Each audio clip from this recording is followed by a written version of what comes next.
Maximum কি বলবো 80% অনেকটাই স্ক্র্যাচ থেকে বেঁচে যাবে এই প্যানেল। যেমন আরপিএম যত হাই বাড়াবি কুইক সিটআপ যখন ভার্সন 3 থেকে এর better. Hello brother, good morning from Medinipur. তো আজকের একটা খাস ব্লগ হতে চলেছে আমাদের, তো এই ব্লগটা কেউ মিস করবে না। তো আশা করি ব্লগটা আর কিছু নয় যে এই গাড়ি পারফরমেন্স নিয়ে। ওতে পাপাই আছে, ঠিক আছে আমাদের সঙ্গে। পাপাই আমাকে 10টা কোশ্চেন জিজ্ঞেস করবে যে এই গাড়িটা আমি কেন নিয়েছি, কী পারফরমেন্সের জন্যই নিয়েছি। তো চলো যাওয়া যাক, ভিডিওটা এখানে স্টার্ট করা যাক।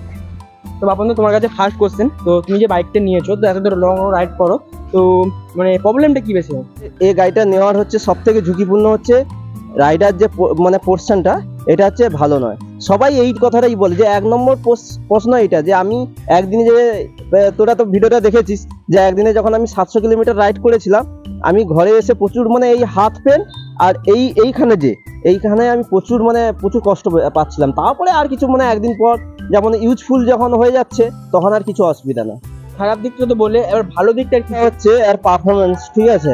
পারফরমেন্সটা নিয়ে তো কোনো কথা হবে না। আমি যে একদিনে যে 700 কিলোমিটার রান করেছি, মানে কি বলবো, চোখ কান নাক বুঝে করে আমি 100 আপ, এর মধ্যে মানে কোনো নো ডাউট পারফরমেন্স তো মানে কোনো দিক দিয়েই কথা হবে না, একদম গুড। আপন না এর বলতে হচ্ছে যে ব্রেকিংটা কেমন, বা সবাই বলে হ্যান্ডলিং খুব খারাপ, তো একটু তুমি বলে ভালো, তখন তুমি যেহেতু লং রাইডে এসেছো। তো আমি বলবো এর ব্রেকিং নিয়ে তো কোনো কথা হবে না। ব্রেকিং এ তোরা তো জানিস এর এবিএস আছে আর ট্রাকশন কন্ট্রোল আছে, ব্রেকিং নিয়ে তো কোনো কথা হবে না।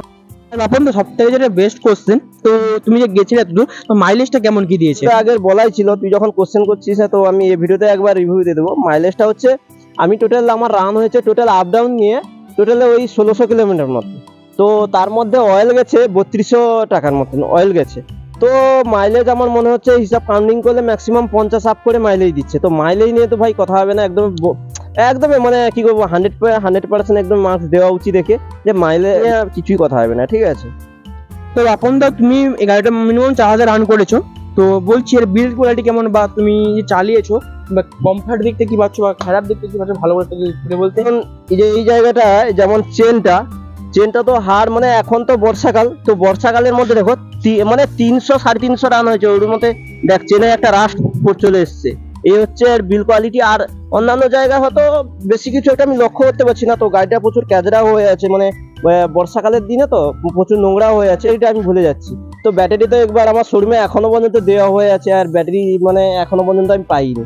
তো লোকের ব্যাটারি নিয়েই চালাচ্ছি, আর সেই ব্যাটারিটা এখন যখন তখন আমি ফগ লাইট জ্বালাতে পারছি না, কিছু নেই। শোরুমওয়ালা বলছে তোমরা ফগ লাইট জ্বালাও, তার জন্য ব্যাটারি সেল হয়ে যাচ্ছে। আরে বাবা, ফগ লাইট তো আর অন্য গাড়িতেও থাকে, তো এর মধ্যে আবার তফাৎটা কি ফগ লাইট জ্বাললে? তো বলছে ফগ লাইটের জন্য নাকি এই হয়ে গেছে। তো এখনো মোটামুটি ব্যাটারি পড়ে আছে। তো সামনে একটা রাইড আছে, তুই তো জানিস সুদা। তুমি যে গার্ডটা লাগিয়েছো, এই গার্ডটা লাগানোর বলতে কি বলছো, মানে সুবিধা কি বা কিছু পড়ে গেলে মানে ক্র্যাশ টেস্ট কিছু হবে নাকি? বা যেহেতু তোরা জানিস তো আমি লং রাইডে খুব পছন্দ করি, আর এই গাড়িটা আমি নিয়েছি লং রাইডে করার জন্য। তো পারফরমেন্সে অনেক লোক হয়তো লাগায়নি, কিন্তু আমার মনে হচ্ছে এই যে দুটো স্লাট আছে, দুটো স্লাট গাড়ি যদি পড়ে যায়, মানে এই হ্যান্ডেল প্রথমটা 1 নম্বর হ্যান্ডেল তো বেঁচেই যাবে দুটোর উপরে, ঠিক আছে। তার জন্যই আমি লাগিয়েছি ভাই। সবাইকে সাজেস্ট কি করো? হ্যাঁ, আমি সবাইকে তো সাজেস্ট করি, কেননা তোমরা যেভাবে হয়তো র্যাপ করো বা হয়তো দেখা যাবে ড্র্যাগ রেস করো, তো আমি বলবো এটাকে লাগালে গাড়িটা ম্যাক্সিমাম কি বলবো 80% অনেকটাই স্ক্র্যাচ থেকে বেঁচে যাবে এই প্যানেল।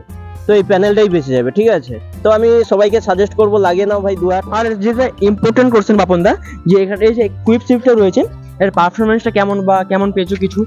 লং সিরিজ করি তো কুইক শিফটার একটা আছে, যেমন আরপিএম যত হাই বাড়াবি কুইক শিফটার যখন তুই কাজ করাবি কুইক শিফটারে, তখন কিছু ঝটকা মারার কোনো মানে প্রশ্নই ওঠে না। আর যখন লো আরপিএম এ থাকবি, তখন যদি কুইক শিফটারে যদি কাজ করিস, তো তখন একটা ঝটকা মারার একটা ব্যাপার আছে। আমি যেহেতু দার্জিলিং গেছি, সেখানে আমি কুইক শিফটারে আরামসে মানে কি বলবো, এর পারফরমেন্স আমি গুড পেয়েছি, কোনো অসুবিধা নেই। বাপন দা আর একটা কোশ্চেন না করলেন, ওই যেটা যে এর যে হেডলাইট রয়েছে, তো হেডলাইটটার লাইট পারফরমেন্স কেমন? লাইটে ম্যাক্সিমাম আমি রান করেছি, ম্যাক্সিমাম না করে বললেও 200 কিলোমিটার। তো এর পারফরমেন্স আমি বলবো ভার্সন 3 থেকে এর বেটার। আর বাপন দা একটা কোশ্চেন, যে সবাই বলেন কি ডিসপ্লেটা তাড়াতাড়ি খারাপ হয়ে যায় বা কিছু প্রবলেম করে তাড়াতাড়ি, এটা কি ঠিক? ওডোমিটার 4800 আমার 5000 হতে যায়। তো এ পর্যন্ত আমি দেখছি আমার ডিসপ্লেতে কিছু মানে খারাপ পারফরমেন্স আসেনি। তবে একটাই প্রবলেম কি, এই কারেন্ট ফুয়েল।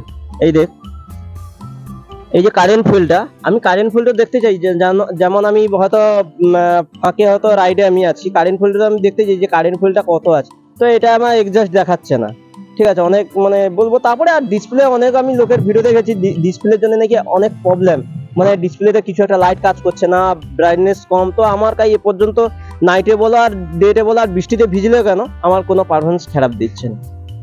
তো বন্ধুরা, এখানে পাপাই আমাকে জিজ্ঞেস করছে যে তুমি গাড়িটা যে লং ছুটে নিয়ে এসছো, তো এর টায়ারের কি রেসপন্স।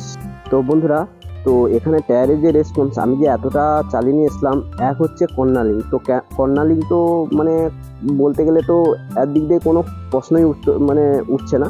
তো আর একটা যে জল হলে একটা যে স্কিচের যে ব্যাপারটা, যে একটা হচ্ছে ট্যাক্সের কন্ট্রোল অ্যান্ড এবিএস সিস্টেম। তো এবিএস সিস্টেমটাই হচ্ছে আমাদের মানে খুব রক্ষা করে এই গাড়িটা, ঠিক আছে। এই হচ্ছে টায়ারের রেসপন্স। আর ভয়েস রেকর্ডটা করা কারণ হচ্ছে এখানে আমার মাইকটা কিছু অসুবিধা হয়ে গেছিলো, তার জন্যই ভয়েস রেকর্ডটা করা। তো বন্ধুরা, তো লাস্ট কোশ্চেন ও করেছিল আমাকে যে প্লেন সিটে, তো প্লেন সিটের কি কমফোর্টেবলটা কি নিয়ে কখনো আমি রাইড করিনি। তো প্লেন নিয়ে আমি যেটা ব্যাগ নিয়ে যেটা রাইড করছিলাম, পিছনে যে আমার ব্যাগটাই বানা ছিল, সেটা আমার প্রচুর অসুবিধা করেছিল। তো প্লেন নিয়ে গেলে সেটা আমার একটা মানে কি বলবো এক্সপিরিয়েন্স নেই যে প্লেন নিয়ে গেলে কতটা ঝুঁকিপূর্ণ হতে পারে। তো সেটা নিয়ে আমি তোমাদেরকে সাজেস্ট করবো, যাদের ইয়ামা R15 আছে, তোমরা বলো প্লিজ, কেননা তোমরা হয়তো প্লেন নিয়ে রাইড করেছো, তো তোমরাই বলো লাস্ট পর্যন্ত। আমি আর এখানে বেশি কিছু কথা বলবো না।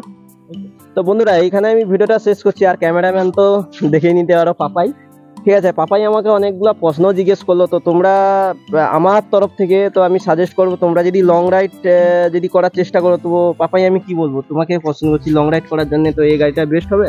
হ্যাঁ, একদম বেস্ট হবে। এবার যদি কিছু প্রবলেম হয়, মনে করো কিছু, আপনাদেরকে মেসেজ করতে মানে কমেন্ট করতে পারো, কমেন্ট করে জিজ্ঞাসা করতে পারো, বা নাম্বার চাইলেও দিয়ে দেবো, আপনাদের কোনো চাপ নেই। তো জিজ্ঞাসা করতে পারো আপনাদেরকে, আপনাদের যেহেতু রাইড করে এসেছিল আগে, তো এই জন্যই। আর ভিডিওটা যদি ভালো লাগে লাইক করে দেবে, আর যদি অসুবিধা থাকে তোমাদের কমেন্ট করে জানাবে, ঠিক আছে। তো ভিডিওটা এইখানে শেষ করছি। Bye bye.